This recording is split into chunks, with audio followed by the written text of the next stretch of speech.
Currently, there's a lot of anticipation among Honkai Star Rail players after the announcement in developer radio.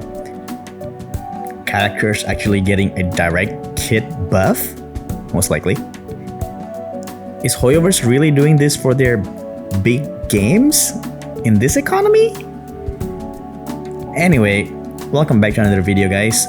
We have talked about a few possibilities on how they could buff the characters in my previous video. If you haven't seen it, I suggest either checking that video first, or you can watch that video after this video instead. I talk in details about on how these characters can possibly be buffed. So if you're interested, I will place it at the end screen and also at the end card at the top right. So in this video, I'm going to talk about who among the early game 5 stars characters that really need a buff at the moment. I will give you guys my top 5 and I'm going to explain why. So what's up guys, KKaceh here. Before we get into the meat of the video, do leave a like and subscribe to my channel if you want to hear more about Honkai Star Rail discussion video and theory craft. I upload discussion video at least once a week and mostly we will discuss more from the game design perspective. In the next video after this, we're going to start a series on how I think all of the characters can be buffed for them to become somewhat more relevant again in the meta. So once again, subscribe so you know when the video is uploaded. Anyway, enough yapping, let's just get into the list.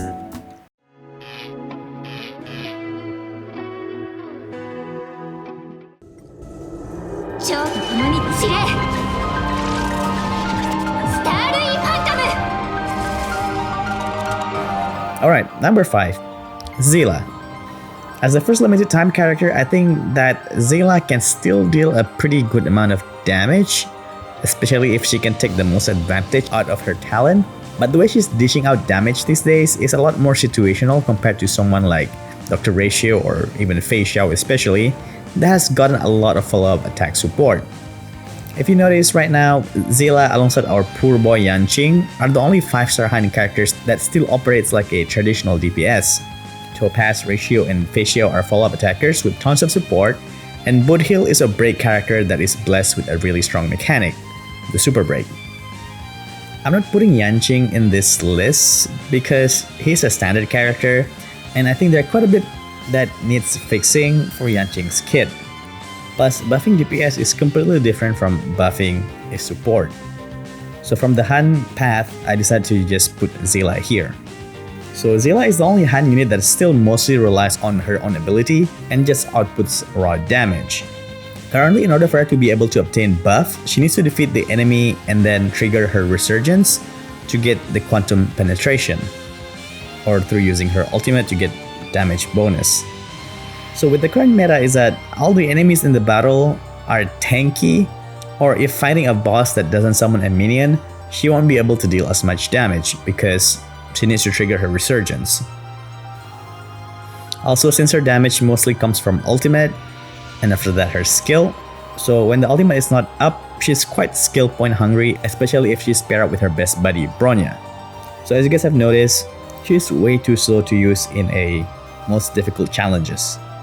So I think that in order to buff her, first they need to make her to become somewhat faster. So for that, they need to improve on her resurgence mechanic further, which we're going to discuss in another video, by the way.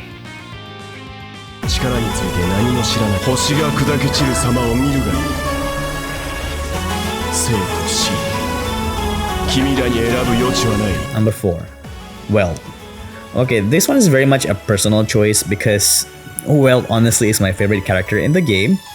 And the main reason why I really want Weld to be buffed is because he's technically the character with the most option in disrupting the boss turn and avoiding the IC situation. And also, I personally think that Weld is the character that requires more good judgment and decision making thanks to his ultimate. So what do I mean by that? To those who are unaware, Weld is the only character that can inflict imprisonment outside just breaking the enemy's bar with an imaginary element. Boss have multiple actions during their turns, and if you're able to inflict imprisonment after their first action, their second and even possible third action will be cancelled, plus imprisonment causes the boss to be pushed a bit further in the action bar as well. This is a great way to save yourself in clutch moment. For example, when you need to heal on the next turn but the boss' second action might end up killing you, you can prevent that by using Weld's ultimate during the boss turn.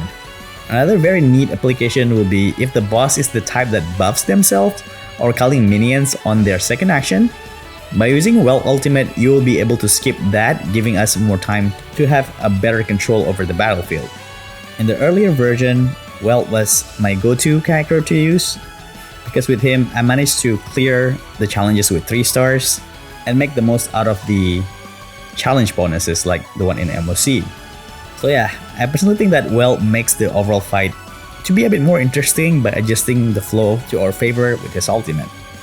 But sadly, due to all the challenges are time bound, this kind of play is too slow in the current meta, and using defense debuffer is a preferred option to help to clear the challenge with 3 stars faster. So for Well, I think buffing his versatility is what he needs the most at the moment, because if the developers manage to buff him the correct way, I think more interesting battle can be had in the future with his unique mechanic to disturb the enemy's turn.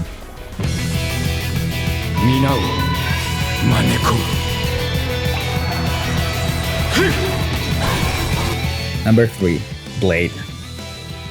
I'm not sure if I should put him, but I think Blade is mostly just suffering from lack of proper support. That's why I don't know if he needs a direct buff. I think he's one of the most unique characters at the moment, as he is the only DPS characters that scales off HP. And the second one will be mydeimos, which we're gonna get very soon. Blade currently is doing a decent damage in most cases, but at the highest challenge, his personal damage is not good enough right now, even with support. And many of those challenges are not tailored towards his mechanics. So what do I mean by that? We have had many support in this game, but none of them really support his HP management playstyle. Even his best support right now, Bronya, only makes him a decent option, and I think his team tend to have skill point problems because on top of Bronya being so skill point negative, and we need healers that need to pay attention to Blade's HP as well, so you might end up healing more often than the other team, because the enemy can deal tons of damage as well. On top of that, the 2 characters, Jingliu and Jade, that allow him to make a good use of his talent to do follow-up attack more often after sustaining damage are not the greatest, as it doesn't help much with his overall damage. With Jingliu, it feels like Blade more like a second DPS, but weaker than Jingliu. With Jade, it feels like we're running to sub DPS, because Jade doesn't exactly buff damage. Not to mention, I kinda consider his playstyle as high risk due to the mechanics of HP management, but for it being a high risk, the rewards are kinda low to warrant players to play in such a risky playstyle. So that needs to be fixed. Hopefully with mydeimos is coming soon, that also has HP scaling, a support that buff this kind of playstyle will come out. So basically, he just needs another good character to support his playstyle. But at the moment, if they want to buff his kit, Blade just needs that a little bit more damage output, so it makes his risky playstyle to have a more satisfying rewards.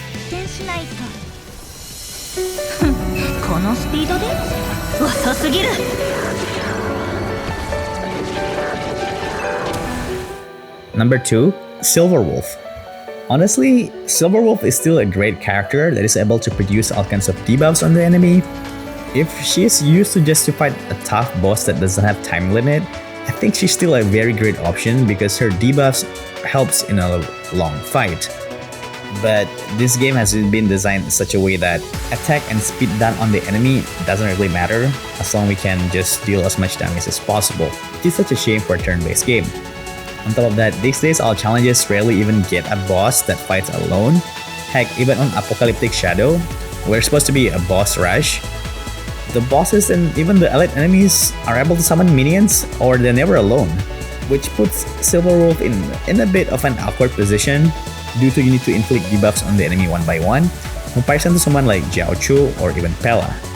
And speaking of boss, the last boss that we actually fight that doesn't require some kind of AoE ability to effectively fight the boss, I think was Sam? After that, all the bosses, Aventurine, the Septimus, Ulei, Fei Xiao, and somewhat Nikadur, you need some kind of AoE capability to deal with them. So the enemy design is also a problem. that makes Silver Wolf to become a less preferred option. I think Silver Wolf kit is still one of the most desired kit, thanks to her ability to inflict elemental weakness on the enemy, at least on paper, because what kinda makes her a bit fell off these days due to appearance of characters that can inflict their own weaknesses or just ignore elemental weakness entirely really overshadow her kit. If the DPS can just inflict the weakness themselves, why do you need someone else to inflict it for you? And it's not guaranteed either, because there's a chance that you might not end up implanting the right elemental weakness. I think for Silver Wolf buff, they need to buff her ability to inflict ailments from a single target. Now they should allow it to be inflicted to multiple enemies, while also trying to reduce or eliminating the randomness from her kit.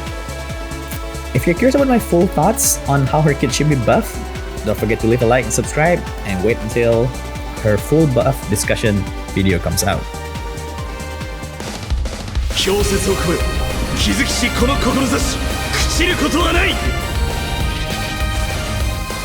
Number 1. Gepard.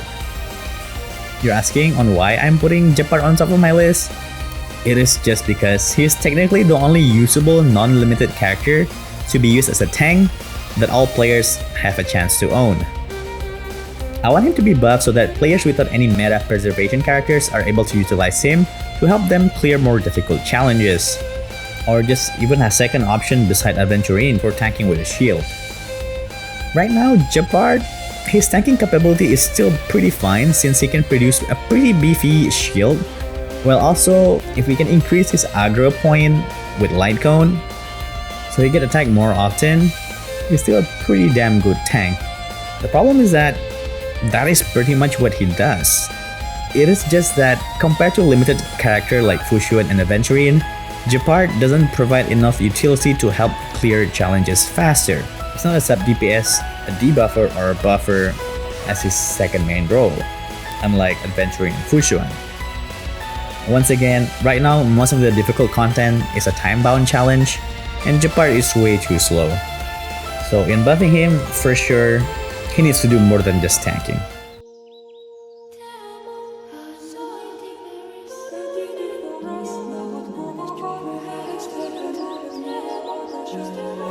Well, that's all of my 5 characters that I think really need to get the buff the most. If you're interested to see my top 5 list for 4-star characters, do let me know in the comment section as well. Before I end, as I've said in the intro, I'm going to start a new series of videos discussing what should be buffed on characters and addressing their current weaknesses when going against the existing meta.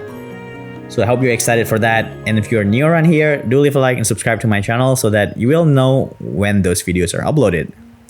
Once again, thanks a lot for watching. Until the next video, stay sharp gamers.